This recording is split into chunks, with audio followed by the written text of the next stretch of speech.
하나님 말씀은 신약 성경 요한복음 19장 31절에서 37절까지입니다.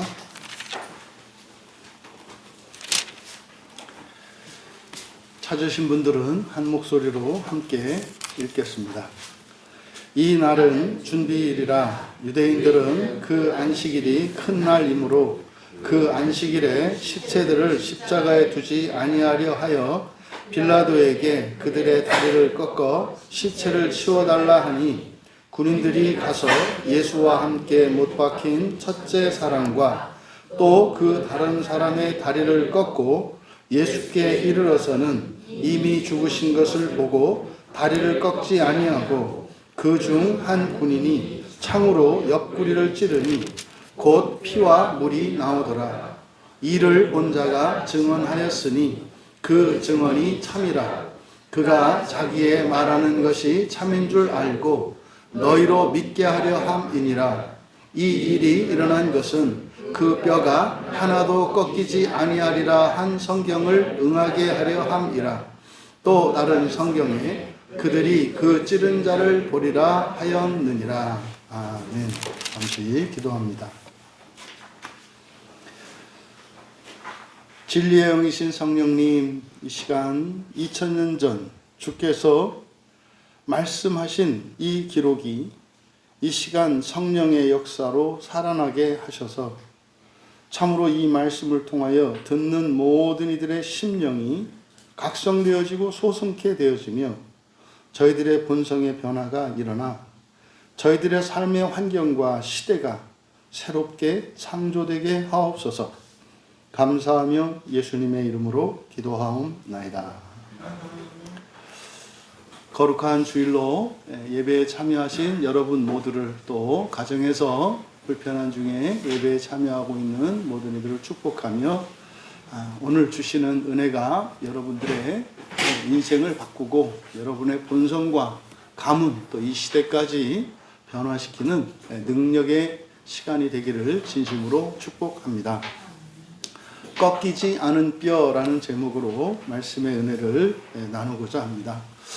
사랑하시는 여러분, 오늘 요한 사도는 십자가 사건을 통해서 구약의 유월절과 또 신약의 성만찬 그리고 신약의 이 주일의 의미가 무엇인지를 가르쳐 주려고 하십니다. 다른 복음서 어디에도 기록되지 않은 이 사건을 요한 사도가 기록하여서 바로 이 십자가의 참된 의미와 가치 그것을 우리에게 굉장히 강조하며 가르쳐주고 있습니다.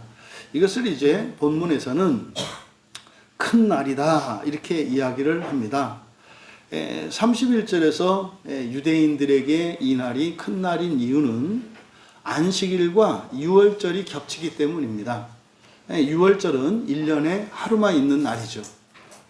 이번 주가 이제 우리 고유의 민속 명절인 설이 있는 것처럼, 그러니까 우리가 생각하는 설 이런 것이 이스라엘 백성들에게는 유월절입니다.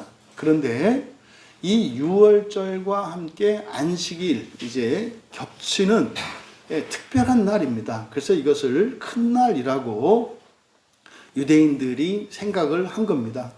그런데 요한 사도는 그 정도가 아니라는 겁니다. 너희들이 생각하는 그 큰 날, 그 정도가 아니라는 겁니다. 하지만 그들이 말한 그 큰 날이라고 하는 그 말은 맞는 거죠. 그러니까 특별한 날이라는 겁니다. 1년 중에서 가장 특별한 날이라는 겁니다. 그래서 사도 요한이 지금 가르쳐 주시려고 하는 것은 바로 이 십자가 사건에서 이제 여기에 기록한 이 사건을 통해서 구약의 유월절이 완전히 성취되고 그것이 오늘 우리들이 살고 있는 이 시대의 주일이 되는 겁니다. 그리고 구약의 유월절 절기가 어떤 의미였는지를 가르쳐 주는 겁니다. 성경에서 유월절이라고 하는 것은 애굽에서 해방되어서 자유를 얻게 되고 약속의 땅인 가나안으로 여정이 시작하는 날입니다. 그런데 이 십자가 사건이 구약의 그 유월절에 비견되는데, 이것은 이 땅, 우리가 살고 있는 이 땅이 애굽이고, 그리고 하나님 나라가 구약에서 약속의 땅인 하나님 나라가, 가나안이 하나님 나라가 되는 겁니다. 그래서 출애굽기 12장에서 기인하는 이 유월절 사건은 바로 이 십자가 사건에 대한 예표였는데, 이 십자가 사건이 바로 이 지상을 떠나 하나님 나라로 나아가는 거룩한 여정의 시작이라는 것을 가르쳐 준 겁니다.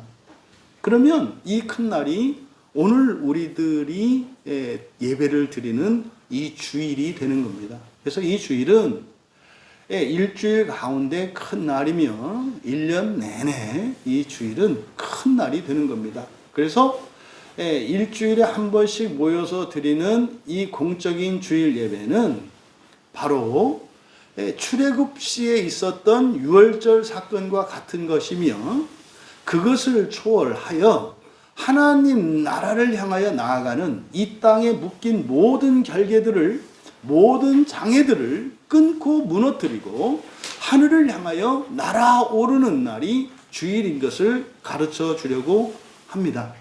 이제 전체적으로 설명을 들으면 여러분들이 이것이 좀 더 실감나게 여러분들에게 이해가 될 줄 믿습니다. 31절에 우리말 성경에는 생략되어 있습니다만은 그러므로라고 시작을 합니다. 기가 막힌 이야기거든요. 그러니까 그러므로라고 하는 접속사를 생략한 것은 충분히 공감이 됩니다. 왜냐하면 바로 앞에 30절의 내용이 무엇이었습니까? 고개를 숙이시면서 육체의 목숨이 마지막 다하는 그 순간에 하신 일이 예수님의 영을 넘겨주신 것, 나눠주신 것이라고 말씀을 드렸습니다. 그러니까 예수님께서 신성을 우리에게 나눠주셨어요. 여러분에게 나눠주셨어요. 그러면 뒤에 자연스럽게 이어질 내용은 뭡니까? 감사와 찬양이죠. 어떤 사람이 여러분에게 전 재산을 줬단 말이에요. 그럼 뒤에 나오는 이야기는 당연히 기뻐하며 감사하며 찬송하는 것 아니겠습니까? 그런데 성경을 보면 놀라운 일이 일어나는 거예요. 사실은 성경에 있는 내용은 뭡니까? 유대인들이 이에 대해서 반응한 것은, 그러니까 예수님이 그 영을 주신 것에 대해서 유대인들의 반응은 뭐였다는 거예요? 예수님의 다리뼈를 꺾어버리려고 하는 거였다는 거예요. 여러분, 어떻게 이런 일이 일어날 수 있습니까? 예수님은 죽으시면서까지 구원하시고 당신의 모든 것을 아낌없이 내어주시는데 어떻게 그들은 예수님의 다리뼈를 꺾어버릴 생각을 했을까요? 여러분, 그것은 율법 때문입니다. 이들이 이런 생각을 하게 된 것은 사실은 신명기 21장 22절과 23절의 말씀을 지금 여기에 적용하고 있는 거죠. 그러니까 신명기 21장 22절과 23절은 사람이 나무에 매달려 있으면 그것을 부정하다 합니다. 그러니까 이들은 하나님의 말씀을, 그러니까 구약의 율법이죠, 이것을 잘못 적용하고 있는 거예요. 예수님이 십자가에서 죽으신 사건은 무슨 사건이라고요? 유월절 사건이라고요. 유월절 어린 양을 먹던 출애굽하던 그날의 사건이라고요. 그런데 여기서 유대인들로 나타난 이들은 유대의 지도자들입니다. 그들은 지금 이 사건을 무엇으로 보고 있어요? 내일이 유월절인데 오늘 이 예수가 그리고 다른 강도와 함께 십자가에 달림으로써 부정타게 만들어서 유월절을 온전히 지킬 수 없게 한다고 생각하는 거예요. 그 근거가 뭐예요? 성경이라고요. 이것은 오늘날도 마찬가지입니다. 오늘날도 성경을 잘못 해석하고 잘못 적용해서 이렇게 하나님의 뜻과 하나님의 사랑이 곡해되어져서 오히려 하나님은 사랑하라 하시지만 교회가 앞다투어 미워하고 살리라 하시지만 죽이는 일들을 서슴없이 자행하고 있습니다. 그리스도인 된 우리들은 우리가 단지 세례를 받고 교회 나와 예배를 드리고 성경 말씀을 설교하는 설교를 듣는 것으로 여러분들이 결코 안심해서는 안 된다는 사실을 여기서 가르쳐주고 있습니다. 예수를 믿기 때문에 지옥에 갈 수도 있다는 거예요. 예수를 믿었기 때문에 사람들을 지옥으로 보낼 수 있다는 거예요. 여러분, 이것은 우리들로 하여금 두렵고 떨리는 마음을 가지게 하고 하나님의 구원의 은혜에 대한 감격과 영광뿐만 아니라 우리에게 무거운 책임감을 지워줍니다. 이것이 우리 각자가 지고 가야 하는 자기의 십자가인 것입니다. 지금 요한 사도는 그러한 그들, 그러니까 예수님의 영을 그들에게 나눠주셨지만 오히려 선을 악으로 갚는 하나님의 사랑에 오히려 보은하는 것이 아니라 배은망덕한 그들에 대하여 요한 사도는 바로 그들의 무지로 인한 것인데 그 무지에 대해서 그들의 잔인함과 그 악함을 이용해서 하나님의 구원의 계획을 완성하는 도구로 사용하셨다는 것을 말씀하려고 하는 거예요. 여러분, 정신 안 차리시면 무슨 말인지 모릅니다. 하나님이 주시려고 하는 구원을 못 알아먹고 잘못 알아먹어서 오히려 구원을 거부할 뿐만 아니라 오히려 구원을 방해하고 사람들을 오히려 멸망으로 떨어뜨리는 일을 하려고 하는 그들조차 하나님께서는 어떻게 하셨다는 거예요? 그들의 그 잔인함과 그 악함을 이용해서 하나님의 구원을 성취하셨다는 것을 지금 보여주시려고 하는 겁니다. 그래서 오늘 본문은 요한 사도께서 예수님이 죽으신 직후에 고개를 떨구시고 그 영을 내어주신 이후에 일어난 이 세 가지 사건을 통해서 특별한 의미를 우리에게 가르쳐 주려고 하십니다. 그게 뭐냐면 첫째로는 다리를 꺾지 않은 일이요. 두 번째로는 창으로 옆구리를 찌른 일이요. 세 번째는 즉시 피와 물이 나온 일입니다. 바로 이 사건을 통해서 바로 이 십자가 사건의 놀라운 그 영적인 의미를 가르쳐 주려고 합니다. 이 세 가지 사건을 중심으로 우리가 오늘 말씀을 살펴볼 것입니다. 먼저 이제 32절에서부터 보면 지금 유대인들이 이제 총독에게 요청을 했습니다. 명분은 뭐였습니까? 유월절을 온전히 지키기 위하여 시체를 내려달라는 거예요. 그래서 요구한 게 뭐였습니까? 다리뼈를 꺾어달라는 겁니다. 다리뼈를 꺾어달라는 것이 무엇이냐면 죽음의 시간을 앞당기는 거예요. 십자가형은 십자가의 두 팔목과 두 발목을 나무에 못 박아 매달아 놓음으로써 이 못 세 개에 사람의 체중 전체가 실리게 됩니다. 그래서 다리에 박힌 못과 팔 양쪽에 박힌 이 못 세 개로 몸을 지탱하고 있는 거예요. 그러면 실제로 못 박힌 자리에서는 피가 계속 나오지 않습니다. 금방 혈액이 응고되기 때문에 십자가에 못 박힌 상태로 있으면서 실제로 이런 목마름과 이 갈증과 또 배고픔으로 그리고 결국 직접적인 사인이 되는 것은 숨을 쉴 수 없게 되는 것이라고 해요. 왜냐하면 이 못 세 개로 버티다가 나중에 이제 완전히 체력이 탈진되면 척추가 무너진다고 합니다. 척추가 무너지면은 이 장기가 눌려서 그리고 폐가 눌려서 호흡을 할 수가 없게 된대요. 그래서 십자가형이 육체적으로도 가장 고통이 심할 뿐만 아니라 인격적으로도 가장 모욕적이고 이것이 일반 백성들에게는 일벌백계의 아주 유효한 수단이 되는 거예요. 그런데 그런 사람들에게 사실은 이 다리뼈를 자름으로써 체중 아래에 박힌 못의 기능이 사라지잖아요. 그러면은 팔 두 개에만 매달리기 때문에 빨리 죽게 된다고 합니다. 그래서 안식일이 시작되기 전에 이들이 죽어서 시체를 내려서 장사를 치르려고 하는 의도로 유대인들이 총독에게 부탁을 한 겁니다. 그래서 총독은 그 부탁을 들어줬고 이제 군인들이 다리 꺾는 일을 시작을 합니다.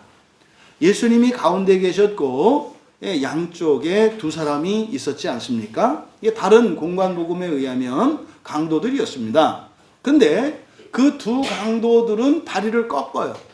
그 무슨 뜻입니까? 살아있다는 뜻이에요. 살아있다는 뜻이에요. 살아있기 때문에 죽이기 위하여 망치로 때려서 다리뼈를, 정강이뼈를 꺾어버린 겁니다. 한 사람 꺾었고 두 사람 꺾었고, 여러분 이게 간단히 꺾었다 이렇게 얘기합니다만 무지막지한 장면이에요. 무지막지한 장면이에요. 응? 지난번에 여러분들이 그 보셨던 영화에서도 막 이제 끌고 가는 이런 장면, 잔인한 장면들이 나왔었는데 이때 이거는 뭐 말도 못하는 거죠. 여러분 생각을 해보세요. 십자가에 사람이 매달려 있는데 정강이 뼈를 쳐서 부러뜨리고 이게 사실은 상상하기도 참 괴롭고 그런 장면 아닙니까? 그런데 문제는 예수님 차례가 돼서 갔는데 예수님의 다리뼈를 꺾지 않았다라고 하는 것은 무슨 이유예요? 이미 죽어 있었다는 거예요. 여러분, 이거는요, 굉장히 이상한 일입니다. 굉장히 이상한 일이에요. 십자가에 달렸는데 금세 그렇게 죽었다는 것은 굉장히 이상한 일입니다. 이런 일은 아마 그 군인들도 아마 십자가형을 많이 처하면서 평생 처음 경험한 게 아니었을까요? 그럴 수는 없습니다. 죽을 수가 없습니다.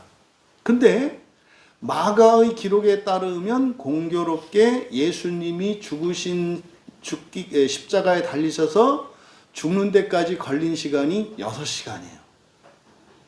이거는 창세기 1장에 6일이 6시간으로 바뀌었을 뿐이지 이 세상 첫 창조 세계가 완성되는 데 걸린 시간이에요. 6이라고 하는 의미가. 그러니까 굉장히 이례적인 겁니다. 예수님이 여기서 죽으신 사건이. 그래서 바로 이 사건이 36절에서는 성경이 응하게 하려 함이라. 그러니까요, 예수님이 십자가에 못 박히셔서 6시간 만에 죽으신 사건은 이거는 하나님이 직접적으로 개입한 사건이라는 거예요. 이거는 굉장히 특별한 사건이라는 겁니다. 여기에는 중요한 두 가지 영적인 의미가 있습니다. 예수님의 다리가 꺾이지 않았다라고 하는 이 사실은 굉장히 중요한 의미를 갖고 있습니다. 그 첫 번째가 무엇이냐면, 만약에 예수님 다리도 꺾였다면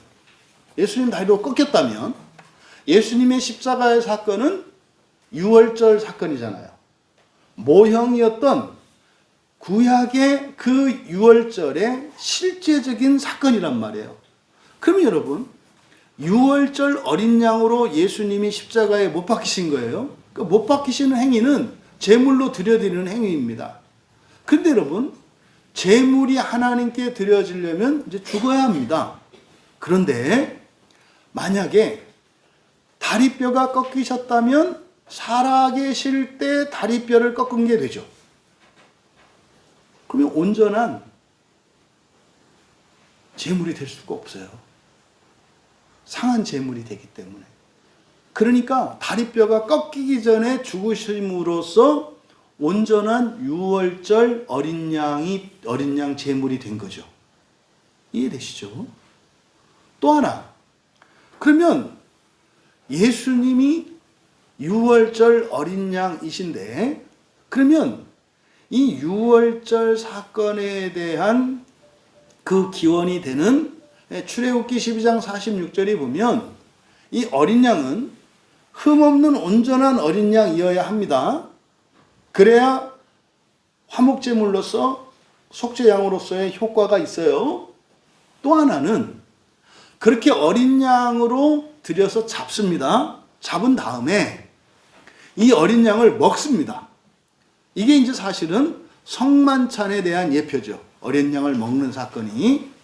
먹을 때 출애굽기 12장 46절에 보면은 그냥 먹는 게 아니라 주의사항이 있습니다. 6월절 어린 양을 먹는 것과 관련하여 금해야 되는 게 있습니다. 그게 뭐냐면 뼈를 꺾지 않는 겁니다. 그러니까 지금 예수님의 뼈가 꺾이지 않았다라고 하는 이 사건은 바로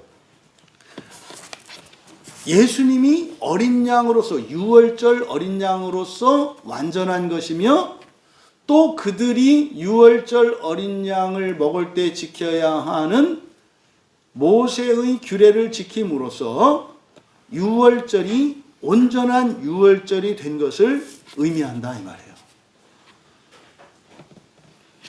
그런데 놀라운 사실은 이 일에 바로 로마 군인까지도 구원 사역에 기여하게 한 것이 돼요.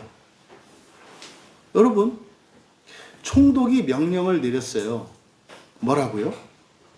다리뼈를 꺾으라고. 그러면 군인들은, 이 집행관들은 명령대로 할 뿐입니다. 죽었네. 꺾지 말아야 되겠네. 여러분, 이 명령 체계에서 이런 생각은 상상도 할 수 없는 거예요. 다리를 꺾으라 했으면 꺾어야 되는 겁니다. 쳐서 꺾어야 되는 겁니다. 명령을 듣지 않은 게 된다고요. 그러니까 이게 명령에 불복종한 거잖아요. 근데 그게 누구 말을 들은 것이라고 해요? 하나님의 말씀, 성경을 응하게 하려 함이라. 그러니까 하나님 말씀을 들은 게 된다고요. 근데 군인들은 알고 그런 거 아닙니다. 그냥 한 건데 그들이 한 일은 뭐 한 거예요? 총독의 명령을 거부하고 하나님의 명령을 따른 것이 돼요. 여러분, 이 군인들의 구원 사건에 대해서 앞서서도 이야기했습니다마는 바로 그 6월절이, 그러니까 예수 그리스도가 십자가에 달리심으로써 6월절의 실제가 완성이 되는데, 그 일에 쓰임받고 기여한 것이 누구라는 거예요? 군인들이라고 하는 사실을 가르쳐 줍니다. 두 번째로 36절에서 언급한 시편 34편 20절에 보면 그의 모든 뼈를 보호하시며 그 중에서 하나도 꺾이지 아니하도다라고 약속을 합니다. 이게 이제 의인에 대한 약속인데, 그러니까 뼈가 꺾이지 않은 것은 예수님이 고난을 당하셨을지라도 6월절 어린 양으로서의 본질과 그 온전성이 파괴되지 않은 것을 나타냅니다. 이것은 오늘을 사는 우리에게도 큰 위로가 됩니다. 우리가 이 세상을 살아가며 이런저러한 시험에 들기도 하고 악에 빠지기도 합니다. 또 심지어는 불신앙으로 정면적으로 하나님을 거스르는 일들도 행합니다. 또 여러분들이 온전히 하나님의 말씀을 따라 신앙의 순결을 지키며 살아가고자 할 때 그것으로 인한 박해와 환난도 있습니다. 그런데 하나님께서는 어떻게 한다는 거예요? 우리의 하나님의 형상성과 우리의 신앙의 본질과 우리에게 주어진 예수 그리스도께서 주신 그 영이 결단코 사라지지 않고 훼손되지 않는다는 것을 가르쳐 줍니다. 어떻게 해요? 잔악한 군사를 사용해서라도 하나님의 말씀이 반드시 성취되게 하신다는 사건입니다. 여러분, 이 뼈가 꺾이지 않은 그 의미의 이 영적인 이 두 가지 의미를 여러분들이 기억하시기 바랍니다. 이어서 이제 두 번째 사건은 몸에서 흘러나온 이제 피와 물입니다. 창으로 찔리셨고 즉시 피와 물이 나왔다, 이렇게 이야기를 합니다. 이것도 놀라운 사건이에요. 이것도 지금 이 군사들이 창으로 찌른 사건은 사실상 이거는 명령에 의한 것으로 보지 않습니다. 이것은 마찬가지로 예수님의 다리뼈를 꺾지 않았던 것처럼 창으로 찌른 사건도 이것도 군인들의 자의적인 그런 행동으로 이해가 됩니다. 그러니까요, 시키지도 않은 것을 한 거예요. 의도는 그거죠. 빨리 죽도록 다리를 꺾으라 명했으니 다리를 꺾어서 숨이 끊어졌음에도 불구하고 확인 사살을 위해서 찌르겠다는 넘치는 충성심, 이거죠. 근데 이 또한 명령에 의한 것이 아니라 자발적인 겁니다. 그러니까 이 자발성은 어디에서 나온 겁니까? 잔인성에서 나온 겁니다. 악함에서 나온 겁니다. 그런데 하나님은 그것을 사용하시는 거예요. 하나님은 그걸 사용하시는 거예요. 그러니까 그들의 선함을 사용하시는 게 아니라 그들의 악함을 사용하셔서 하나님의 뜻을 이루게 합니다. 그러니까 어떤 주석가들은 그렇게 얘기를 합니다. 이렇게 골격이 되는, 형상의 그 골격이 되는 뼈는 자르지 않았지만 뼈가 없는 살을 찔렀다. 뼈가 없는 살을 터뜨렸다. 뭐 이렇게 얘기를 합니다. 그러니까 이거는 사실상 하나님에 대한 도전 행위이고 하나님에 대한 적극적인 불신앙의 표현입니다만, 하나님은 그것을 구원 사역의 수단으로 사용하셨다는 거예요. 이게 이제 요한이 말씀하려고 하는 취지예요. 그게 이제 성경에 기록한 내용입니다. 이게 34절은 굉장히 중요한 내용이에요. 왜냐하면 뒤에 이제 35절에서 보면은 삼중적으로 강조하고 있어요. 이 사건.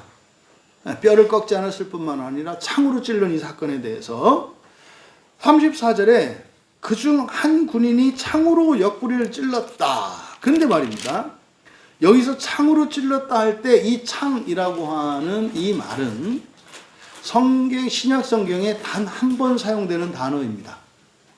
그러니까 요한이 이 단어를 가지고 무엇인가를 지금 설명하려고 하는 거예요.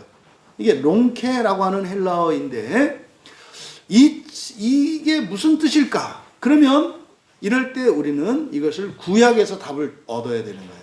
구약에서.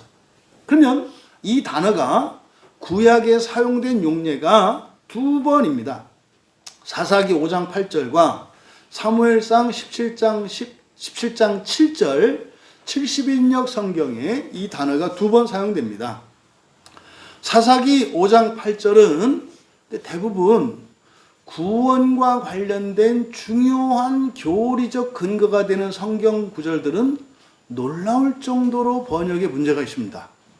그러니까 저는 이게 성경을 보면 볼수록 이게 의도적이고 이게 우연적인 게 아니라고 생각하지 않을 수가 없어요. 그러니까 이 사사기 5장 8절은 이 드보라가 왜 특별한 부르심을 받았는가를 설명하는 구절이에요. 이스라엘이 왜 전쟁이 일어나게 됐고 이스라엘에 왜 환란이 일어나 외적의 침입을 받게 되었는지 그 이유를 설명하고, 그래서 그러니까 하나님께서 하나님의 백성을 보호하고 구원하시기 위해서 드보라를 선택하신 이유를 설명하는 구절이 사사기 5장 8절이에요. 그러니까 여기가 이제 번역이 잘못되어 있습니다. 그러니까 이제 뭐 그거를 여기서는 얘기하려고 하지 않고, 어쨌든 거기는 뭐냐면 구원에 필요한 도구로서, 절대적으로 필요한 도구로서 4개의 방패와 창을 말합니다. 우리말 성경은 4명의 이스라엘 이렇게 얘기를 합니다만, 그게 이스라엘의 4 중에 이렇게 말합니다만, 그게 아니라 바로 4개의 방패와 창. 4는 지상의 숫자죠. 방패와 창은 막고 공격하는 거죠. 그래서 외적으로부터 우리를 보호하고 구원할 수 있는 절대적이고 충분한 수단으로서 그때 거론되는 4개의 방패와 창 중에 그 창으로 사용된 것이 바로 이 단어입니다. 그리고 또 하나 사무엘상 17장 7절은 어디냐면 다윗과 골리앗 싸움이 나타나는 본문인데, 다윗이 가졌던, 보통 다윗의 골리앗이 가졌던 창, 골리앗을 보통 키를 3m 정도로 우리가 추산합니다. 그래서 그 골리앗이 가졌던 창이니까 3m보다 커요. 그래서 그 골리앗이 가졌던 그 창을 바로 이 롱케라고 하는 단어로 번역을 합니다. 그러니까 여기서 요한 사도께서 이 창이라는 단어를 끌어온 것은 바로 구약의 사사기와 사무엘 말씀을 종합해서 이야기하는 거예요. 그러면 여러분, 이 창은요, 어떤 창이라는 거예요? 구원을 위한 거대한 창이라는 거예요. 근데 여러분, 실제 지금 이 장면은 어떤 장면입니까? 한 군인이 시키지도 않은 잔악한 짓을 한 거예요. 근데 요한은 그것을 어떤 행위라고 말하는 거예요? 구원의 행위였다고 말하는 거예요. 말도 안 되는 소리입니다. 말도 안 되는 소리예요. 아니 어떻게 그 병사가 찔른 그걸 갖다가 그런 의미로 이해를 해? 그것이 이제 바로 뒤에 나오는 이어지는 내용에서 이제 보충 설명을 하게 되는데, 그러면 바로 그 한 군인이 예수님을 찌른, 그러니까 창으로 찌른 이 행위는 구원의 사건이라는 거예요. 그러면 실제로는 예수님의 시신을 훼손한 사건이잖아요. 근데 시신을 훼손했는데 옆구리 살을 찔렀잖아요. 이 살은 사람의 육체를 상징하거든요. 그러니까 이 군인은 예수님의 몸을 찔렀습니다만 요한은 뭐라고 이야기하는 거예요? 고린도전서 15장 55절에서 얘기하는 것처럼 사망아 승리는 어디 있고 너의 쏘는 것이 어디 있느냐 해서 이 군인이 육체의 죽음을 찔렀다는 거예요. 예수님이 죽으신 뒤에 찔렀잖아요. 육체의 사망을 찔렀다고 이야기를 하는 겁니다. 그래서 그 자리에 그 순간 육체의 사망의 저주가 그 창에 뚫려 죽음이 끝났다는 거예요. 그거를 바울 사도가 고린도전서 15장에서 얘기한다고요. 그러니까 군인이 예수님의 몸을 찌르는 그 행위를 통해서 우리의 사망의 권세가 죽어진 것이라고 얘기를 해요. 이것 하나로만 이렇게 해석을 하면 무리가 있을 수 있겠습니다만은 바로 즉시 피와 물이 나왔다라고 하는 이 설명이 그 사실을 보강합니다. 그러니까 즉시 피와 물이 나왔다? 의학적으로는 불가능하대요.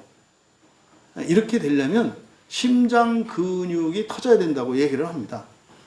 그리고 이게 혈청과 혈전이 분리돼서 이렇게 해야 되는데 그런 일은 없답니다. 의학적으로는 사실상 일어나기 어려운 내용이래요. 그럼 또 이거에 대해서 그래서 그때 나온 게 진짜 물이었냐, 투명한 육체 이런 얘기를 하는데, 요한 사도는 지금 그것을 말하는 게 아니라 바로 육체가 죽음으로써, 다시 말해서 육체의 사망이 죽음으로써 즉시 예수님으로부터 피와 물이 나왔다는 거예요. 여러분, 피는 생명을 상징해요. 물은 정결을 상징해요. 그러니까 죽은 몸에서 나온 피와 물이 의미하는 게 뭔가? 바로 그것은 육체의 정결에 대한 보증이고 예수 그리스도의 생명이 흘러나온 것을 이야기합니다. 마태복음 26장 28절에서 마태는 성찬식을 이야기할 때 이 피는 죄사함을 얻게 하려고 많은 사람을 위하여 흘리는 바 언약의 피다 이렇게 말씀을 해요. 성찬식에서 여러분들이 포도주를 마실 때 그게 언약의 피고 언약을 갱신한다 그랬잖아요. 언약의 피고 또 그것을 마심으로써 그 이전까지 있었던 모든 죄를 사한단 말이에요. 바로 마태가 마태복음에 기록한 성찬의 그 의미를 설명했던 그거의 근거가 되는 것이 바로 이 요한이 이야기하는 예수님의 몸에서 흘러나온 피와 물인 것입니다. 그러니까 여러분, 죽으신 예수님의 몸에서 흘러나온 피와 물을 통해서 신자들과 교회가 이제 주님의 몸으로 준비되는 겁니다. 이게 뭐예요? 현재적인 성육신입니다. 예수님만 말씀으로 성령으로 육신이 되신 것이 아니라 이 시대를 살아가는 그리스도인들도 계속해서 성육신이 되어가고 있습니다. 그런데 예수님의 육신에서 나온 이 피와 물, 이것이 완전한 주님의 몸은 아니에요. 이것이 완전한 몸이 되려면 무엇이 필요해요? 성령이 필요해요. 그래서 예수님의 몸에서 피와 물이 흘러나온 이것은 예수님의 몸이 준비되어졌고 예수님의 새 생명으로 새로운 피조물로 이제 신자와 교회가 준비되어지는 것인데, 장차 성령이 오셔야 되는 절대적인 필요의 요청이 되는 겁니다. 그래서요, 성령이 오셔야 되는 거예요. 성령 사역의 절대적인 필요를 여기서 깨우쳐 줍니다. 이어서 이제 세 번째로 이제 바로 찌른 자를 바라보라. 그러니까 예수님이 다리가 꺾이지 않으신 것, 그리고 창을 찌른 것, 그리고 거기에서 이제 피가 나왔지 않습니까? 그런데 그 병사가, 찌른 병사가 한 일이 뭐라 그래요? 이것이 구원의 행위였다 그러잖아요.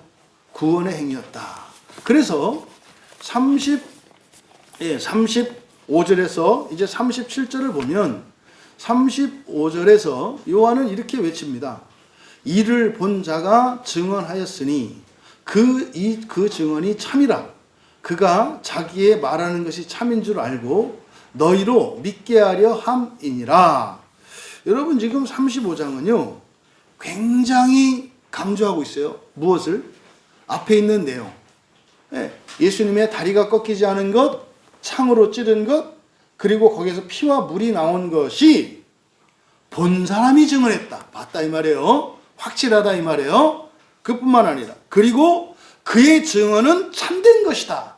다시 한번 증언을 해요. 또 그가 진실을 말하는 것을 안 하니.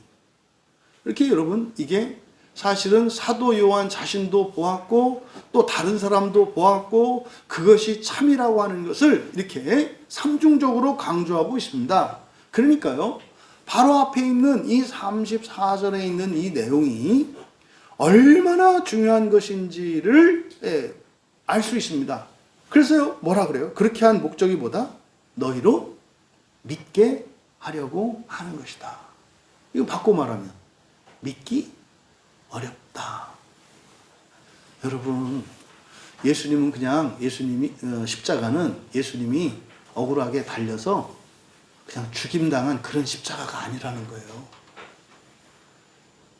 예수님이 십자가에서 죽으시는 그 사건은 모든 원수들조차도, 악인들조차도 구원에 참여하게 하셔서 완벽하게 구원하시는데, 그 구원이라고 하는 그것은 우리가 생각하고 이해할 수 있는 정도의 인간적이고 세속적인 그런 구원이 아니라는 겁니다.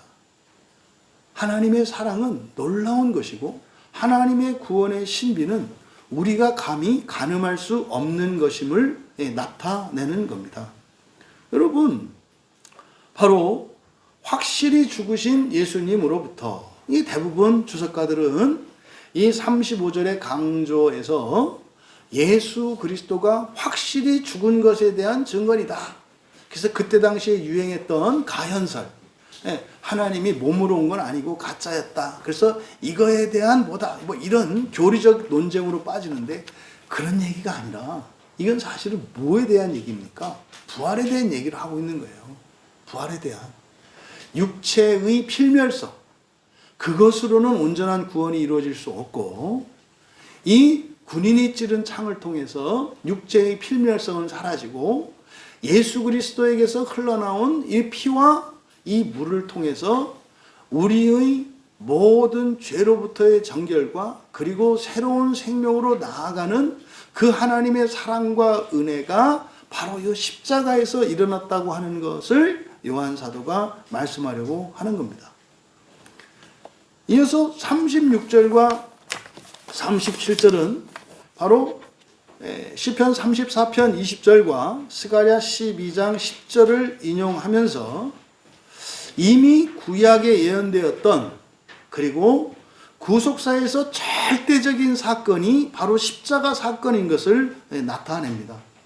그 뼈가 하나도 꺾이지 아니하리라. 그들이 그 찌른 자를 바라보리라 라고 말씀합니다. 근데 여기서 그 찌른 자는 누구예요? 그 병사, 그 군인인데 군인이 한 행위가 무슨 행위였다고요? 구원의 행위였다고 하는 거예요. 그러면 여러분, 그 찌른 자를 바라볼 때 우리는 무엇을 봐야 되는 거예요? 인간의 죄악성을 보고 그 죄악성을 하나님께서 하나님의 생명으로 부활시키시는 놀라운 구원의 신비와 하나님의 사랑을 봐야 한다고요. 우리는 사람에게서 절망할 수밖에 없습니다. 절대적으로 절망할 수밖에 없습니다. 그런데요, 그런 죄인을 살리시고 구원하시는 하나님에게서 그것을 능가하는 소망을 바라보게 됩니다. 스가랴 말씀은요, 은총과 간구하는 심령을 부어줄 것이다 그래요. 네? 은총과 간구하는 심령을 부어줄 것이다. 이거는 에스겔이 이야기하는 새로운 영이에요. 새로운 영.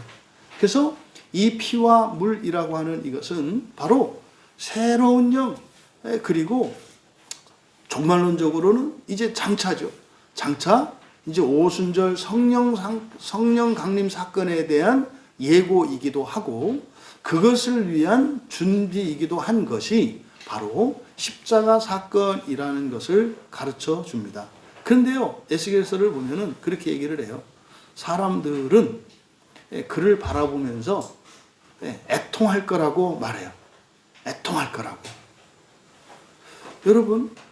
여러분들은 십자가에 달리신 예수 그리스도 앞에서 애통하십니까? 여러분, 이게 이중적인 의미가 있어요. 통곡하는데 어떻게 통곡하느냐? 독자를 위하여 애통하듯이, 장자를 위하여 애통하듯이. 뭡니까? 예수님이 십자가에 죽으신 사건을 그냥 모든 것을 다 잃어버린 것처럼 절대적으로 절망하며 통곡할 거라고 얘기를 해요. 무슨 말입니까? 못 알아듣는다는 거예요. 요한사도는 지금 이 말씀을 인용을 하면서 바로 구약의 이스라엘이 넘지 못했던 한계, 이해하지 못했던 구원의 진리를 가르쳐 주시면서 오늘을 살아가는 우리들에게도 교훈을 주시는 거예요. 왜 웁니까? 죽어서 울죠. 슬퍼서 울죠. 잔인해서 울죠. 너무나 끔찍해서 울죠. 당해서 울죠. 억울해서 울죠. 그런데 요한은 뭐라고 얘기하는 겁니까? 이거는 그냥 단순히 울고 불고 절망하고 탄식해야 되는 상황이 아니라는 거예요. 거기에서 새로운 생명이, 부활이 시작된다는 것을 가르쳐 주는 겁니다. 그래서 이것만으로는 이것이 완전한 부활의 은혜와 그 부활의 성취로 이어지지는 않아요. 그래서 어떻게 해요?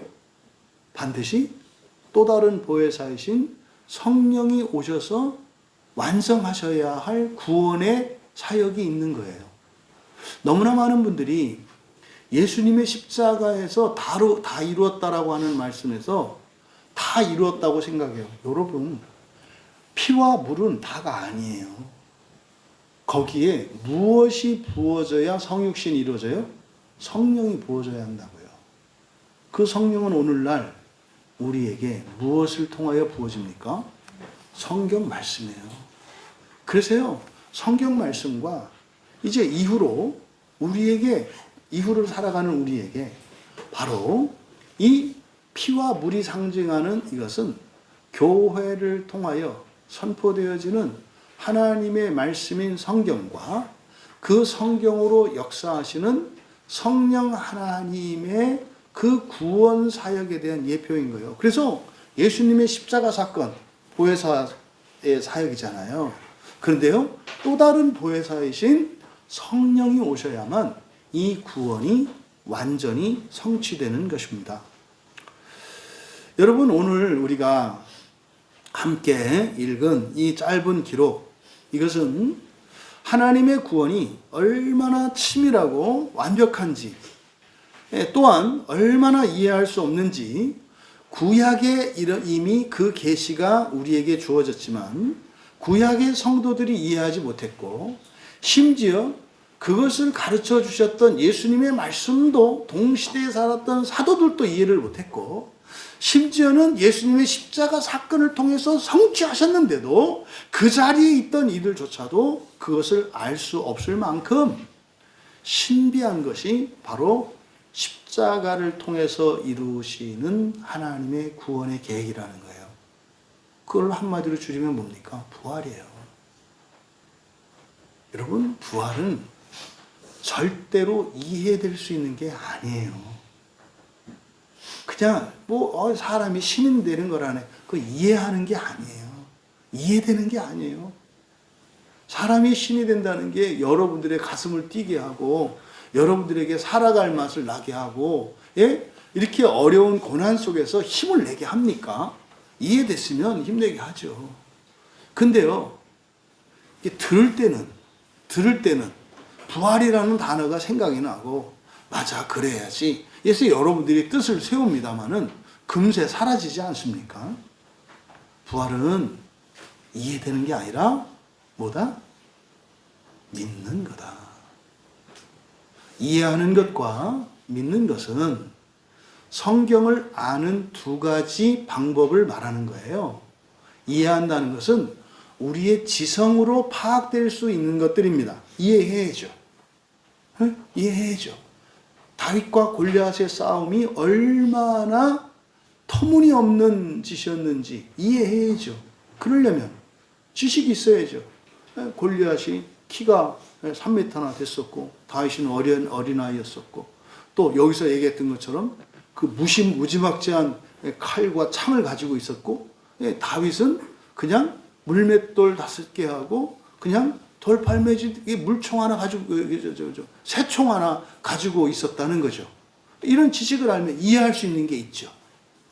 그런데요, 그때 돌팔매질 하나에 골리앗이 쿵 쓰러져요. 그거 이해할 수 없어요. 그걸 이해시키려고 하는 순간 하나님의 말씀이 왜곡됩니다. 그것도 장력을 계산하고 그런 게 아니에요. 그런 게 아니에요. 여러분, 성경에는 우리의 지성을 사용해서 이해할 지식이 있고, 절대로 우리의 현재, 여러분 개인적으로 가지고 있는 그 지성의 능력으로 파악되지 않는 신비의 지식들이 있어요. 그건 어떻게 해요? 믿음으로 받는 거예요. 근데 어떻게 된다 그랬어요? 믿음으로 신비의 지식을, 이 진리를 받아들이면 그 진리를 가지고 성령께서 우리를 변화시키셔서 우리의 전 인격과 우리의 본성을 새롭게 하세요. 그러면요, 점점 성경에 있는 신비가 풀리게 됩니다. 점점 풀리게 돼요. 그래서요, 어떤 사람은 믿어야 되는데 어떤 사람은 그것을 이해할 수 있게 되는 거예요. 그래서 여러분들이 성경의 신비로운 구원의 진리를 믿음으로 받아들이시면 그때부터 사실은 성경을 읽을 수 있게 되고, 진정한 의미로, 그리고 그때부터 성령의 도우심으로 말미암아 성경으로 여러분들의 본성이 바뀌고 인격이 바뀌는 일들이 실제로 일어납니다. 근데 놀라울 정도로 요즘은 믿음이 뭔지 이해가 뭔지도 몰라요. 확실하게 이해한 것을 믿는 줄 착각해요. 여러분, 믿음은 그런 게 아니에요. 절대로 사람의 지성으로 다다를 수 없는 신비의 지식을 받아들일 수 있게 하는 하나님의 은혜예요. 그러면 그 믿음이 성령으로 말미암아 우리의 지성을, 감성을, 의지를, 열성을, 우리의 본성을 변화시켜서 세상을 보는 눈이 달라지고 우리에게 있는 잠재력이 개발되어서 이런 능력과 지혜와 총명이 새로워지게 되는 겁니다. 여러분, 바로 오늘 말씀에서 현재적으로 우리들이 적용해야 되는 것 중에 하나가 바로 주일이 큰 날이라는 거예요. 주일이 큰 날이라는 거예요. 그런데 하나님 말씀을, 이 십자가를 바르게 이해하지 못하고 있기 때문에 그저 주일이니까, 일요일이니까, 예배드리는 날이니까, 이거는 그 당시에 유대인들이 큰 날이라고 생각했던 그것과 다르지 않습니다. 요한, 그게 아니라는 거예요. 그게 아니라는 거예요. 여러분, 그 군인의 무자비한 망치 앞에서도 하나님은 아들의 뼈를 지키셨을 뿐만 아니라 그 망치조차도, 그리고 그 창조차도 구원의 도구로 쓰셨다는 사실을 기억하시기 바랍니다.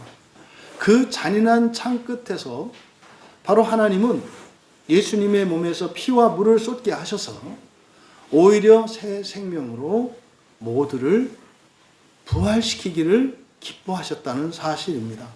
오늘 말씀을 통해서 우리가 적용을 해봅니다. 여러분, 첫 번째로 하나님의 부활 주권을 절대적으로 신뢰하시기 바랍니다. 세상이 아무리 흉흉하고 여러분들이 아무리 의심이 많고 모자랄지라도, 그래서 우리의 발목뼈를 꺾는 것과 같이 우리의 신앙과 부활을 방해하려고 할지라도 하나님은 하나님의 자녀인 여러분의 뼈, 우리의 신앙, 우리의 부활을 반드시 보호해 주신다는 거예요.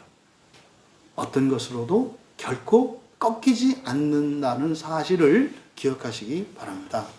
두 번째로, 이 십자가 보혈의 은혜와 그 구원을 현세적으로 또는 인간의 수준으로 또는 여러분 수준으로 과소평가하지 마십시오. 제발 여러분들의 알량한 지식, 여러분들의 경험, 여러분들의 상상력을 가지고 마치 하나님과 동등한 것처럼 자신이 진리인 양 하나님을 판단하고 성경의 구원을 판단하려고 하는 그런 어리석은 일을 하지 마시기 바랍니다. 예수님 옆구리에서 흘러나온 그 피와 물이 우리의 영혼을 적시고 본성을 바꾸고 새 영을 주고 계심을 이해하려고 하지 마세요. 이 예배 시간에 여러분의 본성을 바꾸시는 하나님의 일을 이해하려고 하지 마세요. 다만 믿음으로 받아들이시기 바랍니다. 그 피와 물이 그것에 대한 보증이고, 이후로 오순절에 성령께서 오셔서 지금 여러분 안에 계셔서 여러분들이 성경을 통해서 계시된 구원의 진리, 이 구원의 신비들을 믿음으로 받아들일 때 성령께서 여러분을 새롭게 하시고 온전케 하셔서 마침내 하나님 자녀된 신이 되게 할 것이라는 것을 믿으시기 바랍니다. 믿기 싫으면 믿지 마세요.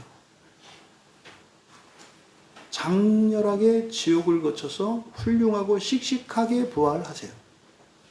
하지 말라는 얘기예요. 절대 그런 어리석음을 범하지 말라는 거예요. 그렇게 해야 될 이유가 없다고요.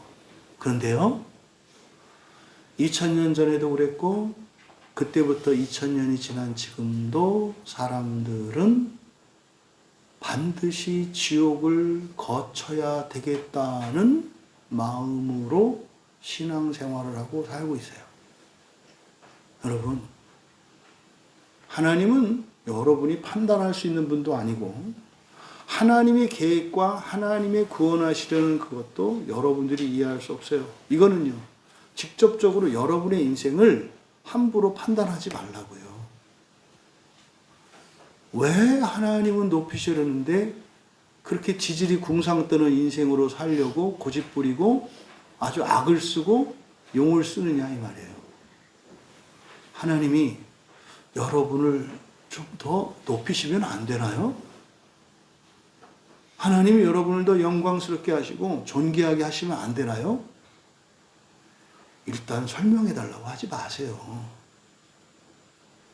그냥 감사함으로 믿음으로 받아들이시고, 다만 여러분들은 저를 아무리 하나님께서 영광스럽게 하시고 존귀하게 하실지라도 저는 예수님과 같이 끊임없이 낮아지겠습니다.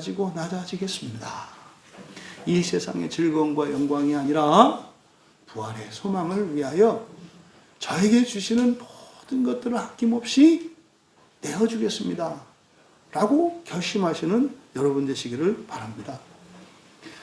세 번째로, 주일마다 여러분들이 십자가를 바라보시고 우리 죄를 대속하신 예수 그리스도의 죽으심뿐만 아니라 완전한 부활의 생명의 은혜를 소망하며 그걸 누릴 수 있기를 바랍니다.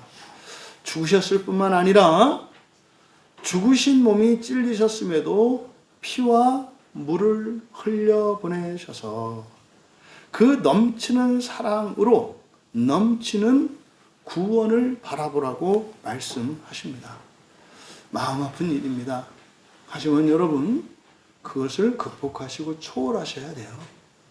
여러분 자신이 살면서 겪는 환난과 어려움, 안 된 일이기도 하고 정말 위로해 주어야 할 일인 것 맞습니다. 그런데 그런 고난과 슬픔과 그런 것들을 초월하여 일어나는 그 놀라운 구원의 신비를 깨달을 수 있는 여러분 되길 바랍니다. 힘드셨습니까? 외로우셨습니까?